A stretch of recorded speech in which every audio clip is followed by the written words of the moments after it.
Where the ball actually goes is this guy right here, the club face. So the club face is kind of like, if it's pointed off to the right and my stance is open, so I open my stance and that club gets off to the right, ball's going to go that way. So if I wanted to hit it with a little more loft with an open stance, I'd have to account for that by moving my body this way, because now the face is open, but it's back towards the target. So one thing you need to always kind of be aware of when you set up to hit finesse shots, club face position, because the club face angle is going to control where the ball goes. It controls your aim. So I'm going to hit this simple chip. Just like I just showed you, my grip is extremely light. I'm in finesse grip. My weight's on my front leg. You might wonder why I would do that. The reason being is, once again, finesse. We're not trying to hit it hard. I want this club to bottom out in the same spot every time. So I put my weight forward, and I really focus on that club bottoming out just in front of the ball. That's all I want to see. I want to hit ball, then turf. And another thing I didn't really explain is the back side of this club. I gave you an understanding for the club face, how that's going to control where the ball is going to go. The back side underneath, you might think of it as a sole. It's the bounce of the club. So we've got the face, the leading edge is the part of the bottom of the face, and then you've got the sole or the bounce of the golf club. So you'll see people all the time when they chip, they'll get their hands way ahead like this. And when I do that, that just exposes the leading edge. What happens when I expose the leading edge? The fat, the flubber, all that stuff where it just digs in and it doesn't go anywhere.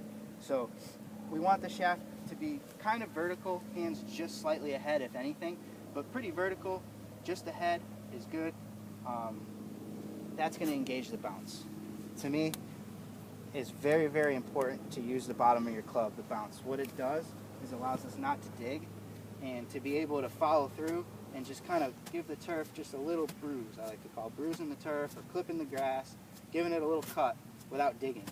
If you can learn how to do that, it becomes so easy to hit these shots. And that, to me, is something we'll work on definitely throughout our 4 visits together.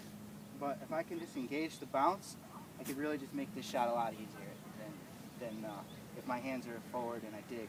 The other thing, when I put that wedge down and I get the shaft where my hands are just ahead of the ball, this is a 56-degree wedge. That puts it to be a 56-degree wedge.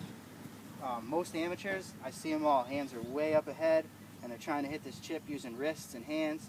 And to me, a pitch is going to use our wrists because we're going to want to get it in the air. With a chip, it's just like a putt. I'm still using my shoulders. It's just like I'm using my putter. But the thing that happens when your hands get way ahead of it is that is now like a pitching wedge. That's not a 56-degree wedge any longer.